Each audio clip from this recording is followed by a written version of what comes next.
Hello juniors, আমি Joyon Biswas, third year MBBS student, medical college Kolkata. NEET পরীক্ষা একদম দোরগোড়ায় চলে এসছে, আর মাত্র 4 মাস বাকি। তো 4 মাস সময় তোমরা কি করে একদম বেসিক লেভেল থেকে শুরু করে নিটে একটা ভালো নাম্বার করার মতো প্রিপারেশন নিতে পারো, সেই বেসিক স্ট্র্যাটেজি সেটা ডিসকাশন করার জন্যই আজকের ভিডিওটা। তো আমার সঙ্গে রয়েছে নিট স্পেশালিস্ট, আমার বন্ধুস্থানীয় শেখ সাহিল আহমেদ, এমএসসি যাদবপুর ইউনিভার্সিটি, আর ওর 4 বছরের টিচিং এক্সপিরিয়েন্স রয়েছে রিগার্ডিং নিট অ্যান্ড মেন্টরশিপ। তো ওর কাছ থেকে মেন্টরশিপে অনেক স্টুডেন্ট এখন বিভিন্ন মেডিকেল কলেজে পড়ার সুযোগ পেয়েছে।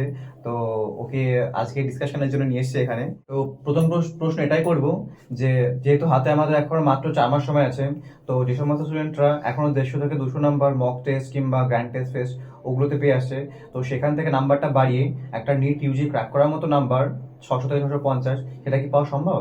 আচ্ছা, এই প্রসঙ্গে আমি বলে রাখি যে যে স্টুডেন্টগুলো মানে 150 থেকে 200 রেঞ্জের মধ্যে পাচ্ছে, অ্যাকচুয়াল তারাও নিট ক্র্যাক করতে পারে এই 4 মাসে। কি করে পারে তার একটা যদি আমরা প্রপার ওয়েতে স্ট্র্যাটেজি ঠিক করি, তাহলে আমরা বুঝতে পারবো যে কিভাবে এগোনো যেতে পারে। যেমন আমি যদি একটা এক্সাম্পল ধরি যে 150 থেকে যে 250 বা 200 নাম্বারের মধ্যে যে ছেলেগুলো যে মানে স্ট্যাগনেন্ট হয়ে আছে, ওই জায়গাটা যে আবদ্ধ হয়ে আছে, তার মেন রিজন হচ্ছে কি? তার মেন রিজন হচ্ছে তারা কেউ জিরো লেভেলে নেই। তার মানে এটাই ফার্স্ট ওদের কনফিডেন্ট হওয়া দরকার যে তারা কেউ জিরোতে নেই। এই জায়গায় দাঁড়িয়ে আমি স্টুডেন্টদেরকে একটা পার্সোনালি সাজেস্ট করব, যেটা যেমন আমি আমার পড়ানোর ফেজে আমি ফিল করেছি অনেক স্টুডেন্টকে বা অনেক স্টুডেন্টকে গাইড করেছি এই জায়গা থেকে। মেন বেসিক্যালি ছেলেদের বা মেয়েদের যেটা প্রবলেম হয় সেটা হচ্ছে যে স্ট্র্যাটেজি ঠিক নেই আর রিভিশন নেই। অ্যাকচুয়াল 3টে সাবজেক্টকে ব্যালেন্স করে চলতে হবে। জুওলজি, বটনি মানে অ্যাকচুয়াল একটা পুরো consolidated biology, physics and chemistry. তো আমাদেরকে কি হতে হবে, যে কোনো একটা সাবজেক্টকে আমাকে প্রপার ওয়েতে গাইডেড হতে হবে, আর দুটোকে ব্যালেন্স করে নিয়ে চলবো। ম্যাক্সিমাম মেজর স্টুডেন্টদের যেটা প্রবলেম হয় সেটা হচ্ছে ফিজিক্স। তো যার বায়োলজি স্ট্রং থাকে, তো সে কি করতে পারে, সে কেমিস্ট্রিতে টেনে নিতে পারে। ফিজিক্সটা তার অসুবিধাটা কি হয়, ফিজিক্সের মেজর প্রবলেম হয় তাদের formula related problem, concept related problem. বিগত যদি আমরা 5-6 বছরের নিটের কোশ্চেন অ্যানালিসিস করে দেখি, তাহলে আমরা একটা জিনিস ভালো করেই বুঝতে পারবো যে একদম বেসিক লেভেল থেকে কোশ্চেনগুলোকে ফ্রেম, হ্যাঁ একদম, মানে ফর্মুলা বেস। তো স্টুডেন্টদের প্রথম জিনিসে লক্ষ্য করতে হবে যে সহজ সহজ প্রবলেম এবং ফর্মুলা বেসড অ্যান্ড কনসেপচুয়াল জায়গা, বেসিক একেবারে সেই জায়গাগুলো থেকে। যেমন আমি যদি একটা চ্যাপ্টারের কথা বলি, এখন ক্লাস 12 এর ইলেকট্রোস্ট্যাট যে চ্যাপ্টারটা আছে, ওই চ্যাপ্টারের অনেক কিছু কনসেপ্ট আছে, যেই লেভেলের আছে, নিট লেভেলের আছে, বা যেই অ্যাডভান্স লেভেলের আছে। কিন্তু আমাকে যে কনফাইন্ড একটা জায়গায় মানে ফলো করতে হবে, আমি ফলো করব ইলেকট্রিক ফিল্ড লাইন পার্টগুলো, গাউসেস ল, ওটা ফলো করব। তারপর হচ্ছে আমার ইনফাইনাইট লাইন যে চার্জ আছে, তার হচ্ছে ইলেকট্রিক ফিল্ড কি করে, সেইগুলো আমাকে জিনিসের প্রতি কিছু কিছু হট টপিক আছে যেগুলোকে আমাকে ধ্যান দিতে হবে। এইখান থেকে স্টুডেন্টদের কি হয়, নাম্বার ইমপ্রুভমেন্ট করে। এবার প্রথমে আমি নিজের যে ফিজিক্স টিচার বা ফিজিক্স মেন্টর হিসেবে একটা জিনিস প্রথমেই বলবো যে স্টুডেন্টদেরকে ফার্স্ট যেটা ধ্যান দিতে হবে সেটা হচ্ছে বায়ো।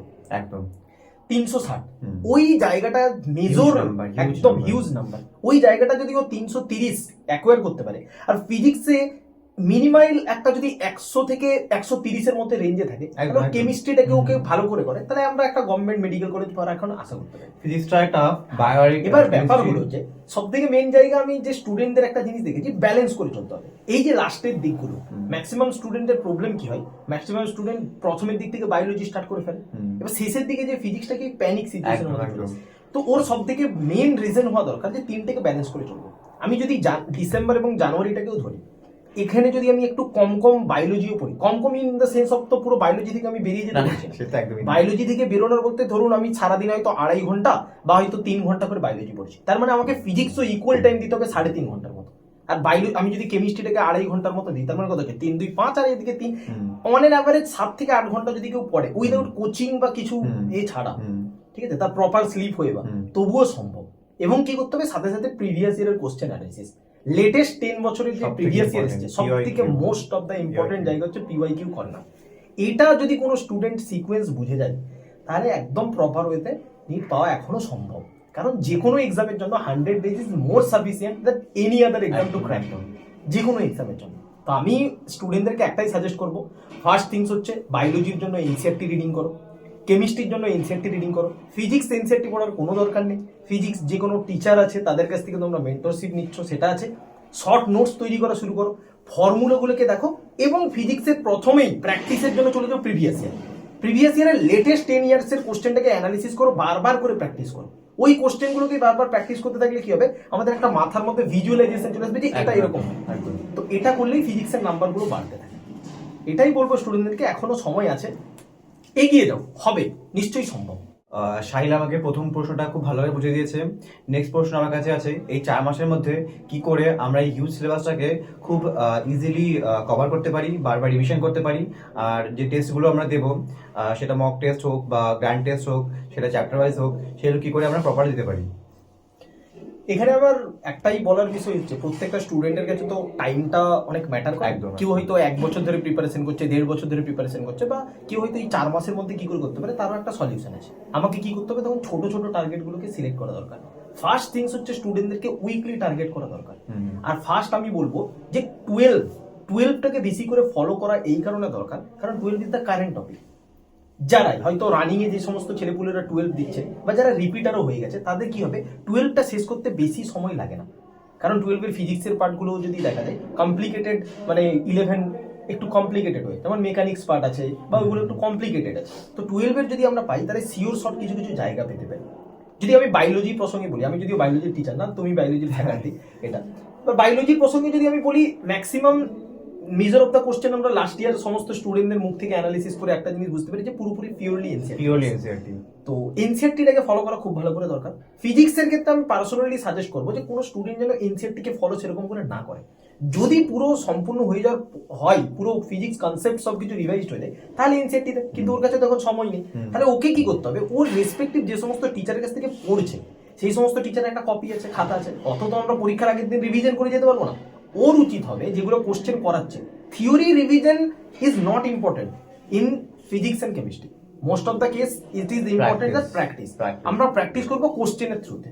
আমরা শুধুমাত্র ফর্মুলা বা কিছু কিছু কনসেপ্ট দেখে নিলাম, ডাইরেক্ট আমরা কোশ্চেন চলে যাবো। কোশ্চেন থেকে আমরা এটা পাবো। কোশ্চেন কোথা থেকে পাবো? কোশ্চেন হচ্ছে আমার ক্ষেত্রে মেজর লক্ষ্য থাকা দরকার প্রিভিয়াস ইয়ার। এটা সব থেকে মোস্ট ইম্পর্টেন্ট জানতে হবে, তারপর আমরা অন্য কিছুতে আবার মুভ করতে পারবো। কেমিস্ট্রির ক্ষেত্রেও এনসিইআরটি, ম্যাক্সিমাম ক্ষেত্রে ফিজিক্যাল আমার মতে এনসিইআরটিটা করাটা অনেকটা জরুরি নাও হতে পারে, কিন্তু ইনঅর্গানিক অর্গানিক ক্ষেত্রে আই সাজেস্ট দ্যাট পুরোপুরি এনসিইআরটি বেস করাটাই উচিত, কারণ ওখানে অত ম্যাক্সিমাম কেসে জিজ্ঞাসা করে না। নিটের লেভেল তো, ইউজি লেভেল তো, এটা হয়ে যায়, এটাই। আর বায়োতে আমি একটা পয়েন্ট অ্যাড করবো, যে এনসিইআরটি যে সামারি পোর্শনটা আছে সেটাও যেন স্টুডেন্টরা ভালো করে দেখে, কারণ তার থেকে অনেক কোয়েশ্চেন আসে কিন্তু। সামারি বা হচ্ছে ওই পিকচারাল যেগুলো কোশ্চেন, পিকচার বেসে, পিকচারের নিচে যেগুলো জায়গা থাকে সেইগুলো, যেগুলো জিনিস মানে এগুলো লাইন বা এগুলো, ওই পার্টগুলো থেকে একটু কোশ্চেন বেশি, মানে একটা স্টুডেন্টের ক্রিটিক্যাল সিচুয়েশন। সাইলের কাছে আমাদের নেক্সট কোয়েশ্চেন থাকবে, মাত্র হয়তো 4 মাস হয়েছে, 4 মাসের মধ্যে আমরা কতটুক সময় প্রপারলি ইউটিলাইজ করে কতবার রিভিশন দেব, কতবার এক্সামগুলো দেব, আর কতবার জিনিসগুলোকে আমি অ্যানালাইজ করবো। আমি বললাম প্রথমেই এর আগের কোশ্চেনটা যে উইকলি দরকার। তো উইকলি আমাদেরকে অ্যানালিসিসের জন্য আমি সোম থেকে যদি শুক্রবার পর্যন্ত পুরো জায়গাটাকে পড়ি, ঠিক আছে, আমার একটা উচিত হবে যে শনি আর রবিবার অ্যানালিসিস করা, সেটা হচ্ছে বেস্ট। কারণ হচ্ছে কি, আমি এক একটা চেক পয়েন্ট ক্রস করতে পারবো। এবার আমি যদি শনি রবিবার মক টেস্টটা দিলাম, মক টেস্ট ইজ নট যে কম নাম্বার পাচ্ছ তার জন্য মক টেস্ট ছেড়ে দেওয়া উচিত না।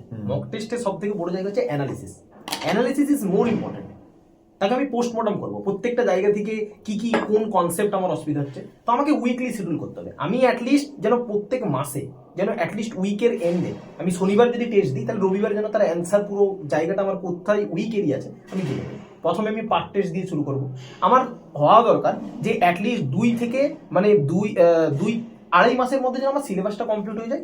বাদ বাকি যে 15 দিনটা, আমরা তো বাদ বাকি যে 15 দিনটা, তাহলে 3 মাস আর যে 1.5 মাস আছে, ওই রিভিশন প্যাটার্ন এবং তোমার টেস্টের মধ্যে ঢুকে নেবো। আর অ্যাটলিস্ট নিটের যে, আমি যদি মে মাসটাকে নাও ধরি, 4 তারিখে পরীক্ষা, আমি যদি তোমার পুরো এপ্রিলটাকে ধরি, এপ্রিলে অ্যাটলিস্ট আমাকে 6 থেকে 7টা ফুল টেস্ট দিতেই হবে।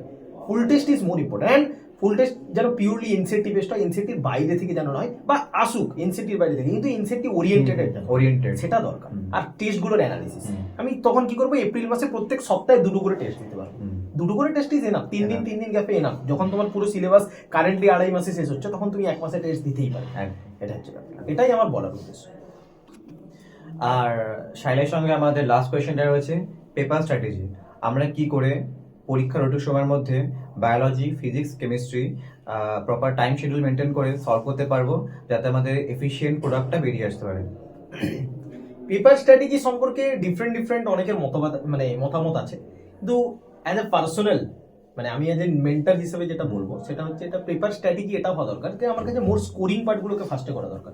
যেমন আমি প্রথমেই সাজেস্ট করি যে বায়োতে 360 মানে পুরো পেপারের অর্ধেক যেটা মানে 50%, তার মানে আমার ওয়েটেজটা ফার্স্টে ওটাই দেওয়া দরকার, বায়ো যেন প্রথম হয়। এবার ছেলেদের যেটা হয় এমনিতে ফিজিক্সের কনফিডেন্স লুজ থাকে, অনেকের ফিজিক্স উইক থাকে, অনেকেরই থাকে, তাতে প্যানিক সিচুয়েশন যাতে ক্রিয়েট না করে তারপরে কেমিস্ট্রিতে আসা দরকার। কেমিস্ট্রিতে যা এলো, কিন্তু আমাকে এটা মাথায় রাখতে হবে ফিজিক্স আমার যত উইক থাকে, কিংবা আমি ফিজিক্স পুরো যে বছর পড়ে এলাম বা পুরো 5 মাস বা 4 মাসে যে পড়ে এলাম, সেই ফিজিক্সটাকে অ্যাপ্লাই করার জন্য আমার কাছে অ্যাটলিস্ট 120 1 ঘন্টা 20 মিনিট রাখা। তার মানে আমাকে এটা বোঝাচ্ছে যে আমি কেমিস্ট্রি পেপার যেন 45 থেকে 50 মিনিটের মধ্যে সলভ করি, তার একটু কম টাইমে যেন আমি বাইরে থেকে সলভ করে নিই, তাহলে আমি ফিজিক্সটাকে অ্যাট দ্য এন্ডে মানে লাস্টে দিতে পারি। আর প্যানিক হওয়া চলবে না। পেপার স্ট্র্যাটেজি এরকম হওয়া দরকার যে আমি যদি একটা পেজে 4টা কোশ্চেন নাও পারি, তাহলে কিন্তু পরের পেজে 4টা কোশ্চেন আমি পারবো, কারণ প্রবাবিলিটি ইজ সেইম দ্যাট। ঠিক আছে, কারণ আমি এটা নয় যে এই কোশ্চেনটা পারছি না মানে এর পরে সব কোশ্চেনগুলো আমি করে যাবো। যেমন আমি যদি ফিজিক্সের কথা বলি, ইউনিট অ্যান্ড ডাইমেনশন দিকে 3টে কোশ্চেন থাকে, 3টে তো আর একই জায়গায় থাকবে না, পেপারে ডিফারেন্ট পার্টে থাকতে পারে। যেমন হচ্ছে আমি যদি বলি ইয়াং মডিউলাস বা সলিড স্টেট ফিজিক্স থেকে একটা কি দুটো কোশ্চেন থাকেই থাকে, ঠিক আছে, ওয়েভ থেকে 3টে কোশ্চেন থাকে, এগুলো তো ডিফারেন্ট জায়গায় ছড়িয়েছে। তার মানে আমাকে পেপারটা ওরকম ভাবে করতে হবে, আমার একটা হচ্ছে না স্কিপ করে দিই, ওর পিছনে টাইম যাতে আমি না খাই বা না দিই, সেইভাবে আমাকে কি করতে হবে। দেখা যাবে যে অ্যাট দ্য এন্ডে ফিজিক্সের হয়তো পুরো দেখা যাচ্ছে যে 30 থেকে 40টা কোশ্চেন সলভ হয়ে গেছে। 5টাই নাই আসুক না, 5টা তোমার সিলেকশন কখনো আটকাবে না, 5টা টপ র্যাঙ্ক ডিসাইড করে, কিন্তু একটা সিলেকশন একটা গভর্নমেন্ট মেডিকেল কলেজ বলে আমি ঢুকে যেতে পারি, এটাই সব থেকে বেস্ট স্ট্র্যাটেজি আমি ফিল করি। শাইলের সঙ্গে আজকের ডিসকাশনটা খুবই ফ্রুটফুল ছিল। আশা করি তোমাদের যেগুলো কোয়ারিজ ছিল সেগুলো সব মিটে গেছে। স্টিল যদি তোমাদের কোনো কোয়ারি থাকে তাহলে তোমরা অবশ্যই শাইলকে কন্ট্যাক্ট করতে পারো personally, free of cost. Even তোমরা কমেন্ট সেকশনে কমেন্টও করতে পারো, আমরা চেষ্টা করব যত দ্রুত সম্ভব তোমাদের কোয়ারিগুলোকে আনসার দেওয়ার জন্য। তো আজকের ভিডিও এই